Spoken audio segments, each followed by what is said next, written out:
Hey guys, what's up? Welcome to the podcast. Mic'd up with PK. We managed to find another guest for this week, and this one is a superstar, all the way from Z. Came here to do to perform at the Zambia Independence event. I'm talking no other than Roberto, the superstar. Yo, yo. Welcome to the podcast. Thank you so much for having me on the show. Yeah, Yeah, man. Glad how's to been be your here. time this time around? At least slightly warmer. Yeah, Slightly warmer than the previous visits. yeah, I think my first visit was terrible. I came in February, so it was like really cold. yeah, Yeah, and the other periods I came through, it was still cold. But I think this time around it's yeah. slightly better. You just Yeah. did this time around when you came. You just did a live stream with DJ AJ. Yeah. Tell me about how was the experience? DJ AG online is definitely one of the I think one of the best platforms right now when it comes to just getting to showcase music from across the world. If you go on his platform, you notice he's had artists from everywhere, Yeah. from Burna Boy to Saweetie to Will Smith, Central C, Mm-hmm. and the list is endless. And it just gets to show you just how important and cardinal it is for you to be on a platform like this one. And for an artist like myself that's coming from Zambia, Mm-hmm. and just being given this opportunity to do all these things is really just it really is great, and I feel honored, you know Mm-hmm. what I mean, because then um we get to showcase what we can get to do on a global platform like that. So I'm really happy. I'm Yeah. great. What do you think you're doing right for you to end up on a platform like that one? Because I was there and I was trying to chat with, the Hmm. management team that put the thing together. Yeah. They say if you want to come on, you could just look for us. But if you have to be scheduled to say you are coming on, AJ actually puts out graphics that you're coming, Hmm. you really need to be someone. What is it that you think you've done right for you to end up on such platforms? Because I'm a somebody. Obviously. I feel like the the history of the Roberto brand has really just been so consistent when it comes to some of the content that we're putting out, the music, who we've been working with, and how we've been positioning the brand. Yeah. Because there are people that are trying to get on such platforms, but then I'm sure they have almost like a background check on, okay, what have you done, and Mm-hmm. who have you worked with, and that sort of thing. So to be considered for me is a plus for the brand, because it simply means we're doing something right. Mm-hmm. But it doesn't mean that you need to downplay other people that want to be on it. Mm-hmm. So for me, I feel like it's important to be a point of inspiration Mm-hmm. for people to say, okay, cool, let's see what this person has been doing. How can we emulate, Mm-hmm. and be inspired?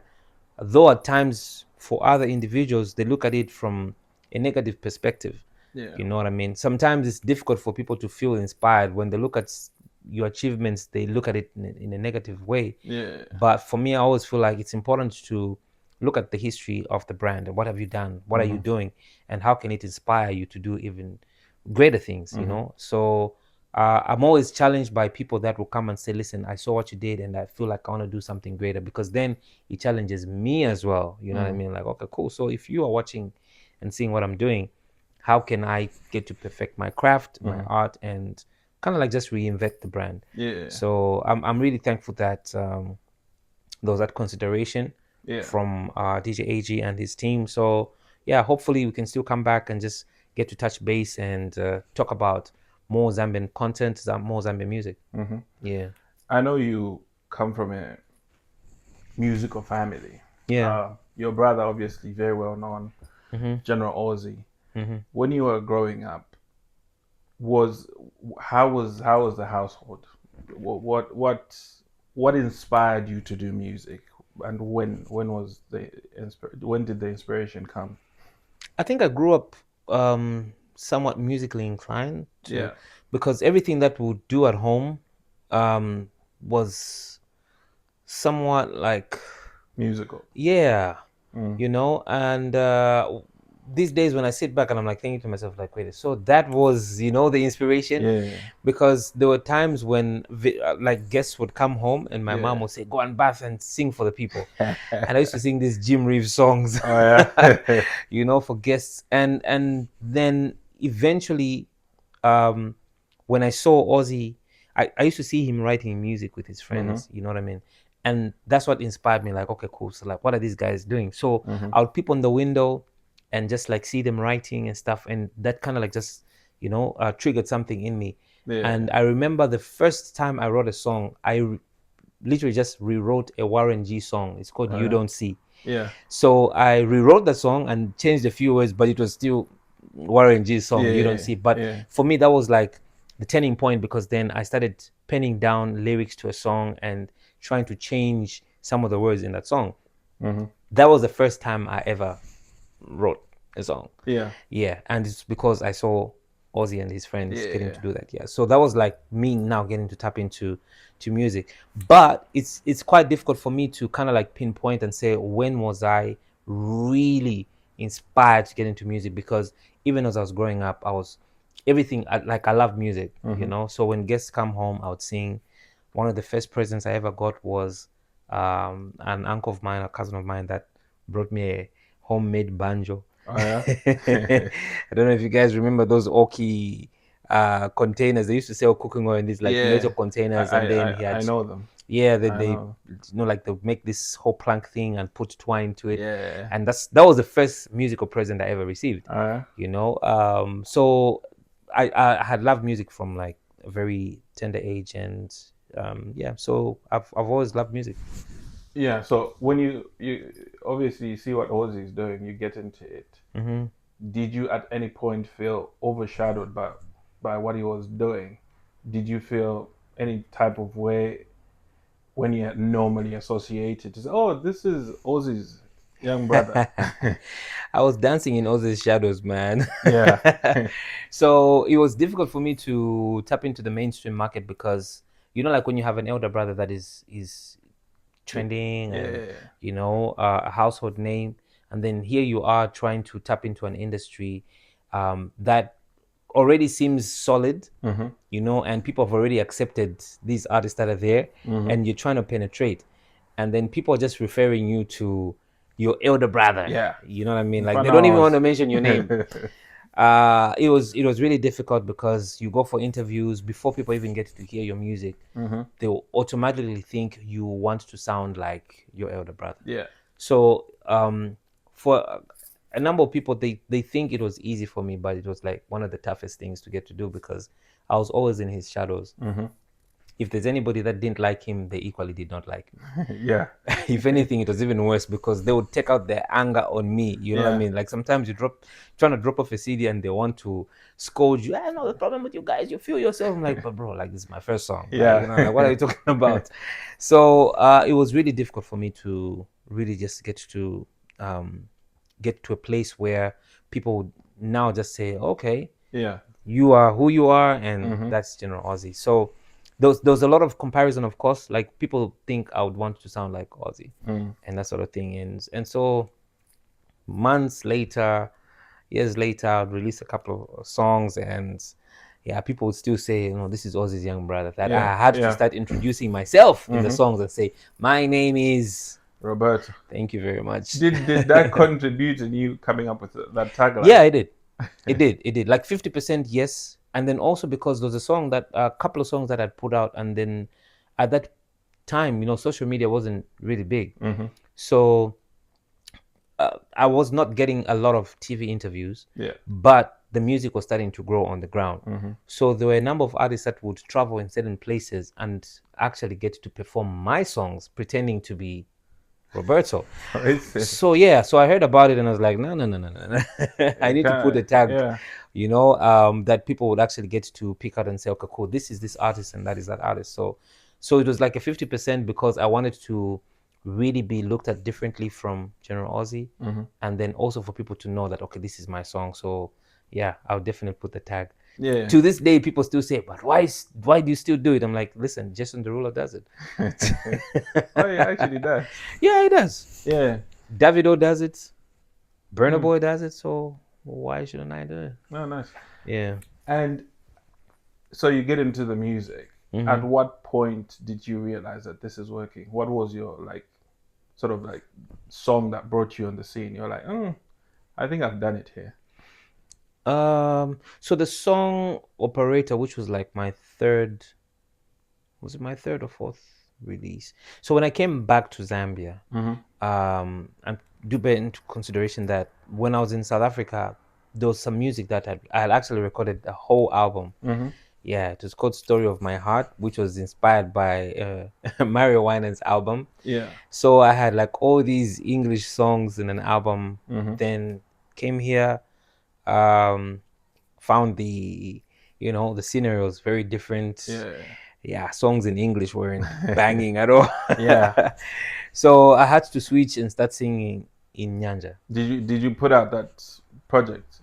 No, there were just a couple of songs that I'd put out as singles. There was a song called Chest to Chest that initially was on that album. Yeah. And I wanted to release it in South Africa.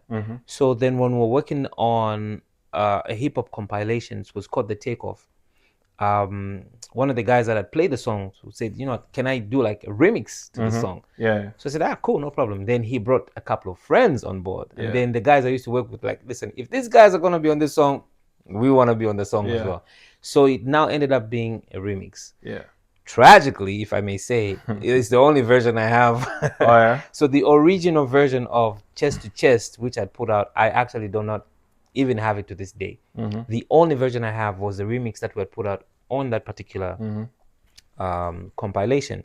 So that's how my first kind of like commercial release was a song called Chest to Chest. And the only station that used to play that song was QFM. Yeah. Because I'd sent it to somebody who's in this very same room by the name of Thrillmatic. Yeah. And yeah, he was the only person that used to play that song. So I wouldn't be surprised if he still has the original version. Oh, yeah? Because on that song, there was just myself on it and that sort of thing. Yes. Then the remix had other artists. So that was like my first commercial song on Zambian airspace, which was Chest to Chest. And then when I came back, I had to kind of like just revisit the lingo. So the first song I put out, I think, was a song called Kalata, which I later on redid. Then there's a song called Mutima Wako. Mutima Wako was initially meant to have Chameleon on the project. Yeah, because at that time Chameleon was like happening, the biggest artist. Man. Like he was just popping everywhere. That collaboration never happened. Yeah.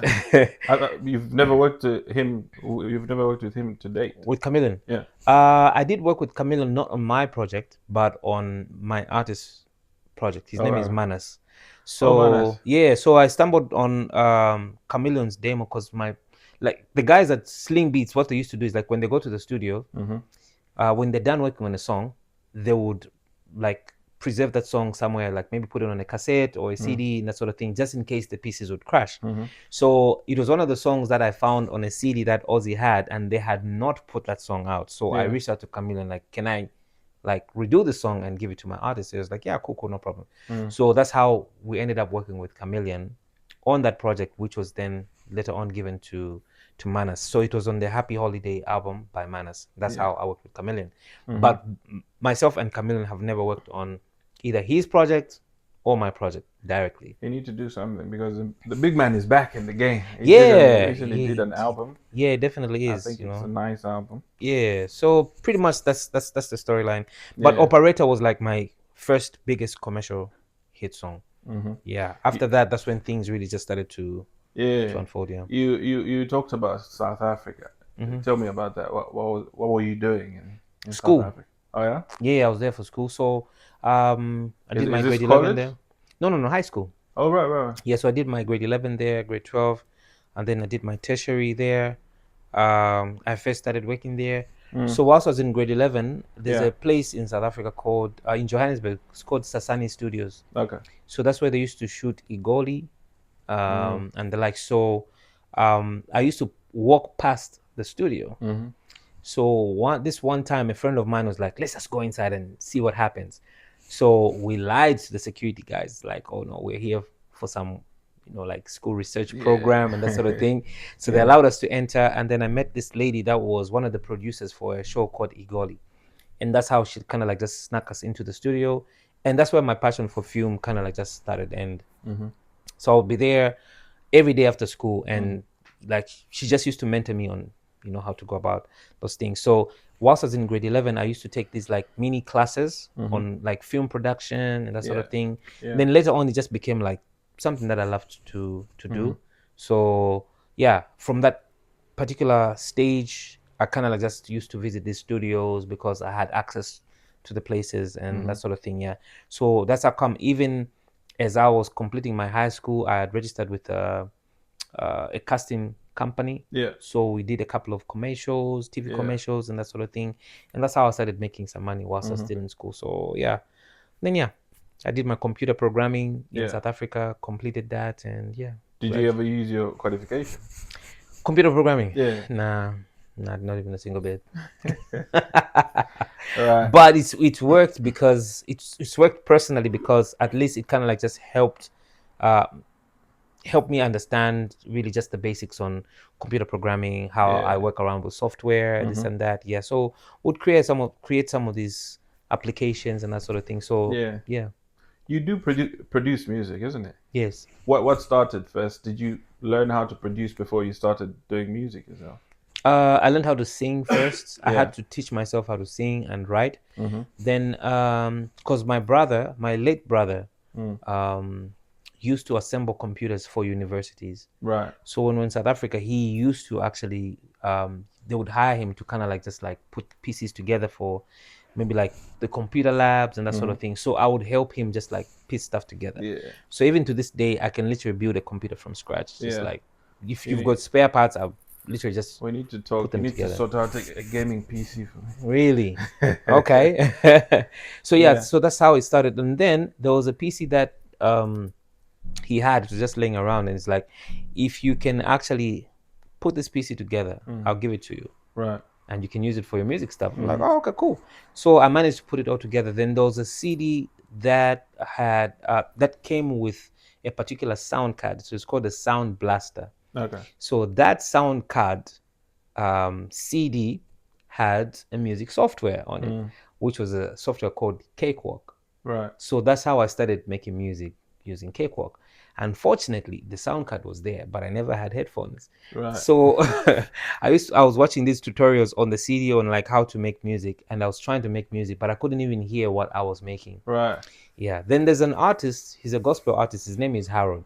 Right. He's the first person that came to me and said, oh no, you need to learn how to quantize. I'm like, what is quantize?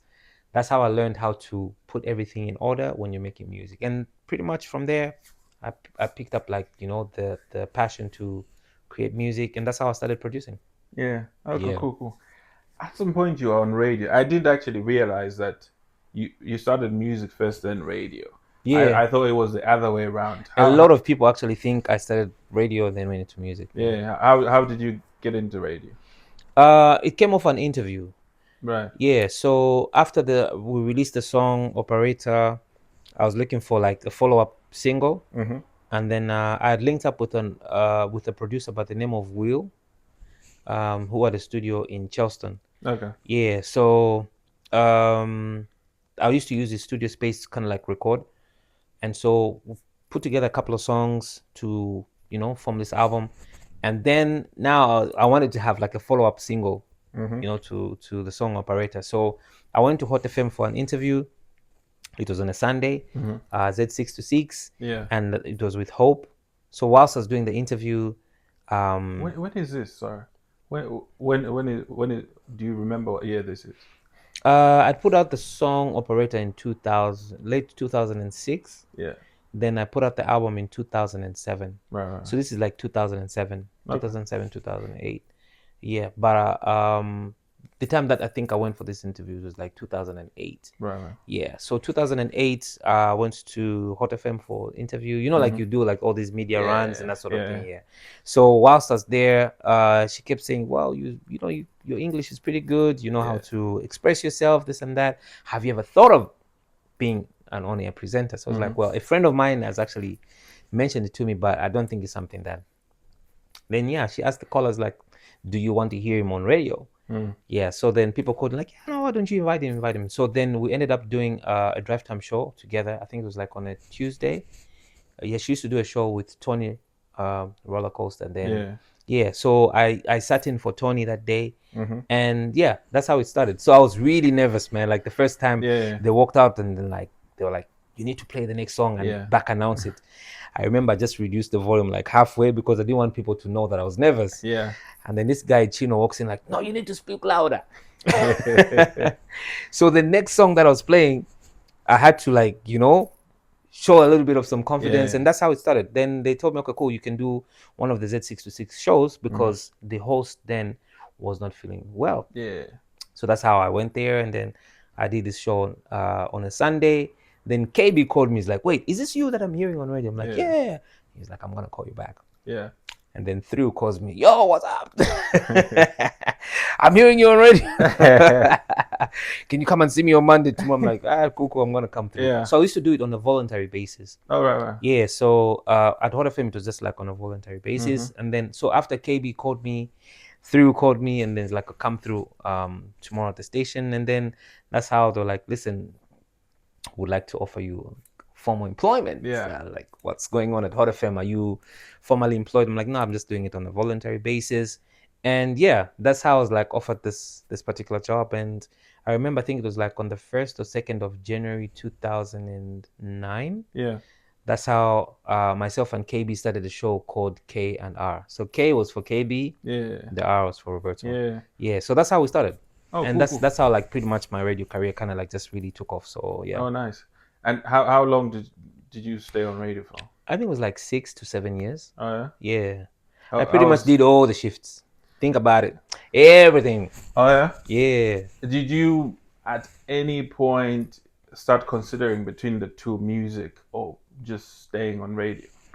They complemented each other. Yeah. Yeah, they did. Like you do the song, you put it on radio yourself. No. I think that's the one thing that I always told myself like I would not do. Yeah. Like where you kind of like just promote yourself. On a few occasions I'd play my music, and like in the background when people call, they would say, can you please play me your song? And I'd say, only if I'm taking calls and you call me and say you want to listen to this song, then I can. Because I didn't want a situation where it seemed like I was just promoting myself. Yeah. You get my point? Yeah. So I think I could literally count the number of times that I played my own songs on radio. I don't think it surpasses more than 10. Yeah, I don't think so. But it kind of like just they complemented each other. And I will tell you, radio is such a great platform because then it's like a springboard for you to kind of like just connect and interact with different people. Yeah. Whilst I was on radio, that is what helped me kind of like connect with people like Don Jazzy and his team, because then, like people are always looking out for on-air presenters that they could work with, people that they can send music to. Yeah. And it really did help me like understand even just the packaging of how people should send their music. That's when I realized like it's important for you to share instrumentals and a cappella, and that sort of thing. So if I wasn't on radio, I don't think I would have known some of those intricate details on how people get to submit the music to radio stations. Yeah. So you just talked about packaging, and you just reminded me about streaming platforms. Yeah. I've just realized that you are you are the first Zambian artist to have an essentials playlist on Apple Music. Yeah. And right now there's only two artists from Zambia that have essentials playlist. Sampa the Great. Sampa the Great. Yeah. When did you start putting your music online? Because I think there's music from like way back. Were you doing it then, or did you realize at some point, oh, you need to do this? I don't know if I could say it happened accidentally. Yeah. But sometimes there's certain things that come your way, and it's just really just God's blessings, right? Yeah. So I used to upload my music on MySpace and Reverb Nation. Yeah. Yeah. I would say these are like the two platforms that I used to consider the most. So I was uploading something on Reverb Nation, and then an ad popped up about TuneCore. Yeah. So an ad came up about TuneCore, and it was talking about how you can have your music played on all these other platforms. I'm like, okay, cool, let me check it out. Yeah. So that's how I clicked the link and came across a platform called TuneCore. And I was broke. I was a broke artist. So I think they used to ask for like, what is it, like $10? Yeah. Man, I had to go to the bank, deposit that money, and then I paid. Mhm. And the first song I paid for was a song called Amarula. Oh, So is it? yeah, and if you notice, Amarula doesn't even have any like text on it because it was just a try. I was just trying it. Mm. If you actually right now go and check on the song Amarula Mm. on any of these platforms, it doesn't have any text on it. There's no Roberto, there's no title, it's just a picture. Oh, wow. That's how crazy it was. So it was just like me just testing this thing out, and then I had a challenge just making sure that that the aspect ratio was right, this and Yeah. that. And I was just like, what the hell, let me just give it a try. So I gave it a try, and I forgot about it. Yeah. And then we released the song in like 2014. 2 weeks later, we had a bereavement in the country. The president died. So we went for like a month, national mourning, and I was just like, yeah, that's it. The song is dead. Mm. I really didn't think it was gonna go far, and also because it was like an experimental song, right? Yeah. So I forgot about it. So after national mourning, I think like a week later, I started seeing charts. Number Yeah. one, Roberto's like, okay, so people actually loving the song. Yeah. You know what I mean? This side, number one, this is number one. And then Vatis Yeah. called me and said, bro, I've heard your song on radio. We need to do something about this song. Can I shoot a music video? So I'm like, yeah, cool. So I followed him because his workspace was right next to QFM. So I just took a walk, went to see him, and he gave me this idea about this whole African concept, this and that. I'm like, okay, it sounds cool. And I went and thought about it. It's like, okay, do I really want to go this route, or I want to do something different? At that time, there was a young artist that had just come from South Africa, and he had played me his music video. Yeah. And that artist is Kaladocious. So I Right. looked at his music video, and I was like, you know what? I think this is the route that I want to take. So I asked him, like, can you hook me up with the person that did this video? So when I reached out to that video producer, they're like, oh no, we're not going to be around this period. The figures didn't make sense to me. I was like, okay, cool. So I started looking for another video director in South Africa, and that's how I came across Carl White. Yeah. So I sent him the song. He's like, this is a banger. Like, we need to do something crazy. So he gave me the budget for the video. I saved up. I do not know how many days I saved up. Like each event I had, it was just like, okay, cool, money to this, money to this, money to that. Yeah. Unfortunately, I was doing some like side work for another company, and that's how I raised that money. Yeah. I traveled to South Africa and shot the video. So when I shot the video, the very same week I had a meeting with some guys from MTV. Yeah. And they're like, you know what? If you give us this video now, I remember that was in November. And they said, if you give us this video now, we probably might only play it once, twice, or 3 times because everybody wants to give us content for the festive season. But if you allow us to premiere this video the beginning of February, I can guarantee you we can play it 4 or 5 times in a week. So I'm like thinking, damn it, this song dropped in October. November, it's popping. Do I want to wait until February? Hold on. Hey, man, it was like a big gamble for me because I was thinking by February, like maybe the buzz would have ended. So I said, okay, cool, you know what, let's do it. Yeah. That's how I waited until February. Then MTV Base started popping that thing on a day-to-day basis. And that's how that song just went crazy. Took off. Yeah. So the guys in Nigeria, I remember, Not Just Okay, they put it on like their weekly thingy on their website. So once you land on the page, it was just like Amarula. And that's how the song just started popping. And, before I realized it, 2 months later, I was getting gigs in Rwanda, there was Uganda, there was this and that.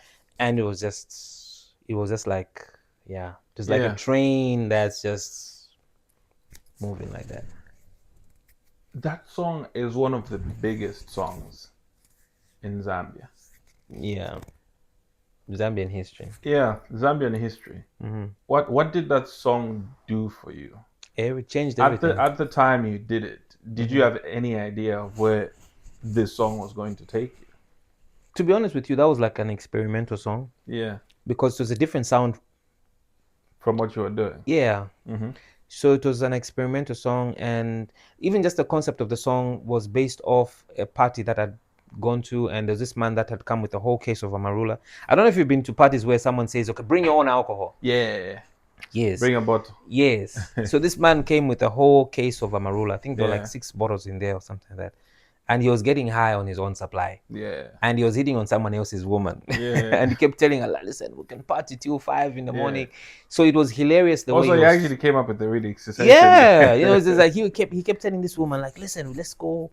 I've got the drinks. We can party till 5 in the morning. Yeah, blah, blah, blah, blah. And he kept saying, you know, this stuff, it will give you a hangover, but, you know, it'll be good.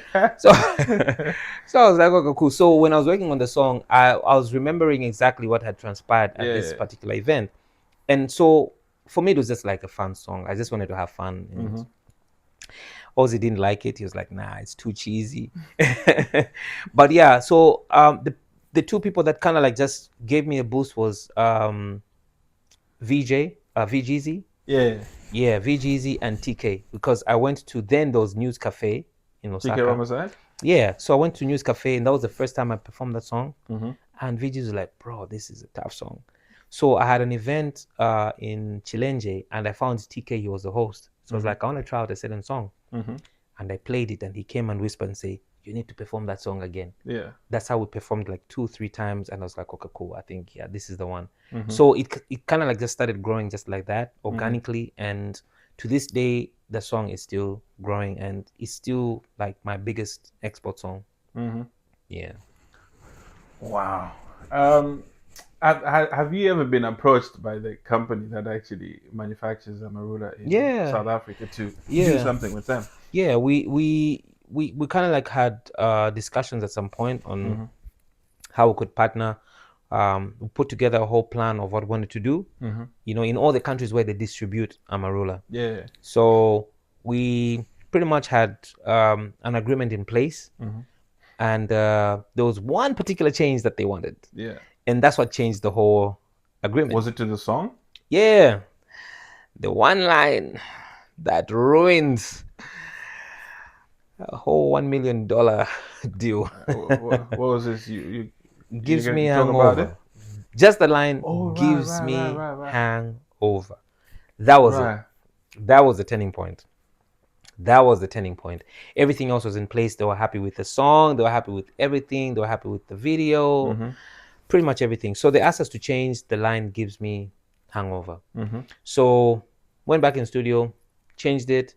Then there was a request, like you need to make sure the original version of the song is not played anywhere. I'm like, how the hell am I gonna do that? And by then the video was already like doing amazing numbers on YouTube. I'm like, you need to take that down and start afresh. I'm like, what?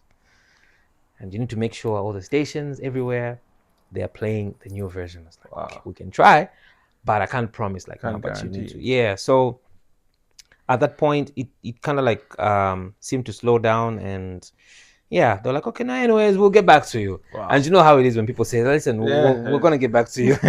Like, but can we sign the contract now? Can you at least get some of the money? Can I get half the money as we you know? And they're like, no, we'll get back to you. And then a few weeks later, we noticed they picked up another artist. I was like, this is it, it's done, it's over. That's really how the deal fell off. Okay. But I will tell you the good part is that they've been really so supportive. You know, time and time again they'll reach out like, listen, we've got this going on, can we use your song, can we do that sort of thing? So I wouldn't say it's like a deal that's fallen off totally. And I would love, for me, I feel like we can still revisit and still get to they're in the business. You know, so at that point that was the biggest concern, like just the gives me hangover. Okay. So what's next? What do we expect from you? Do you have anything coming up? Any new projects? I've been working, man, and music is like a whirlwind, you know, or should I say it's like a wave. You know, sometimes the wind blows your direction. At some point, it doesn't blow your direction. And I feel like right now the wind has once again kind of like just come our way, and everything we're doing right now is like it's relevant to the different communities that we're working with, you know, and putting out the music to kind of like just give them music to enjoy and digest.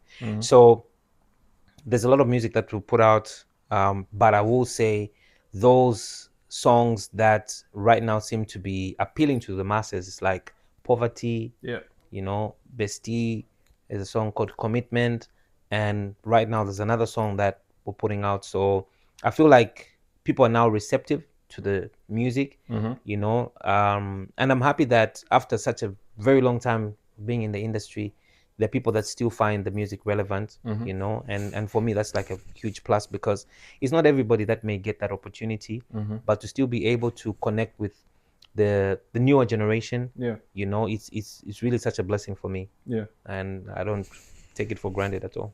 Are we looking at, for instance, an album anytime soon? I did release an album last year called Born to Win, Mm-hmm. and How did that do?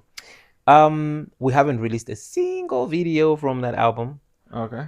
It's something that I want to do in the year 2026, because I feel like we still have an opportunity to re-release those songs, you know, give them a whole new direction. Mm-hmm. And that's why I concentrated on singles Yeah. that are not part and parcel of that album. Mm-hmm. So everything that we've been releasing is not a part and parcel of that album, but there are projects that I honestly feel like they are amazing Mm-hmm. and need to be released and promoted in a manner that they truly deserve that recognition. Yeah. Yeah.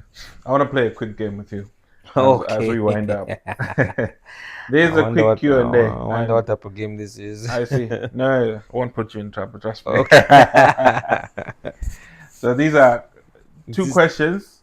Uh-huh. Between the two, you tell me what you like, and Okay. we move on to the next one without explaining. I thought they're like equations or something, like Pythagoras and stuff. No, I don't know math. I'm terrible Okay. at math. Okay.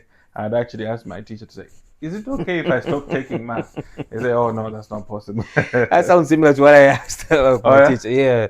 I was like, so is maths part of then my sister's like, add mathematics there. I was like, damn it.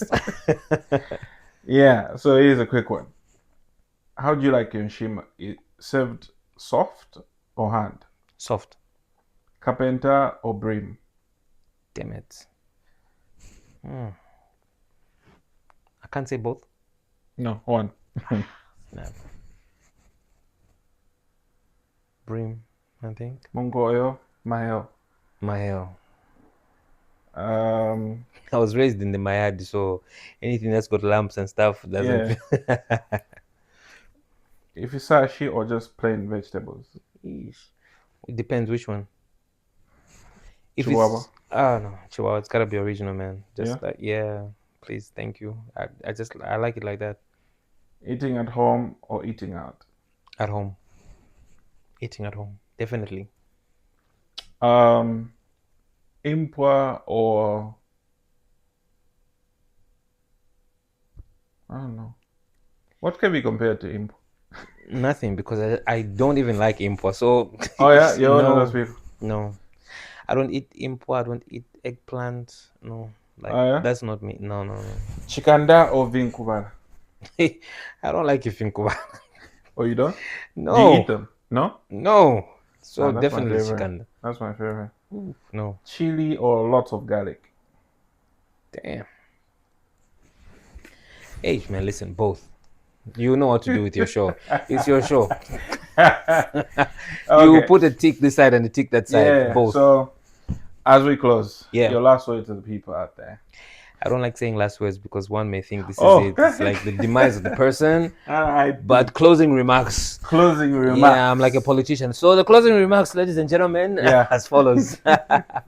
Like I mentioned earlier on, you know, I come from an era where a number of artists that I feel like I was starting with might not be as active as I am, and to really just be appreciated and considered and, you know, looked at a certain type of way, for me it really is a plus. You get it? And I don't take any opportunity for granted. I always want to, you know, give my level best. And at times people always want to compare me with certain people, but I always want to feel like my biggest competition is my own catalog.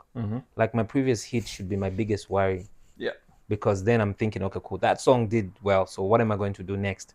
You know what I mean? Because sometimes when you try to compare yourself with somebody, the minute that person that you're comparing yourself to starts to slow down, you equally follow, you know, that particular pattern. So for me, my biggest competition is my catalog. What have you achieved? What are you achieving? What do you want to do? And that should be your inspiration. And at times, someone else's success should not be deemed as your competition. You should be inspired by someone else's success. And for me, that's what I look at. You know, when I see somebody rising in the ranks and doing something, I should be inspired and say, wow, what is it that they're doing? Because time and time again, we always look at each other and say, okay, wow, this person has done this. How did they do it? It shouldn't be like, okay, wow, I want to see how I'm going to bring this person down. Yeah. But it should be inspiration Yeah. for you to want to achieve and do greater things. So I'm always inspired by people that are working hard, that are, you know, targeting certain goals and want to do something great. I am a firm believer in, you know, people that get to position themselves in a way that they are going to inspire the next generation. So yeah, I equally want to inspire other people. Yeah, so I don't know if that's so much to say, but yeah, those are my closing remarks. But thank you so much for the love, the support. I really appreciate it. Roberto, Yeah. it's been nice. Thank you for coming through. Really appreciate your time. Thank you. So it's been mic'd up with PK with the superstar Roberto. Thank you very much for watching. Do subscribe, like, comment. We have Roberto's social media handles under this video. So do check out his upcoming stuff. Check out everything else he's done because it's amazing.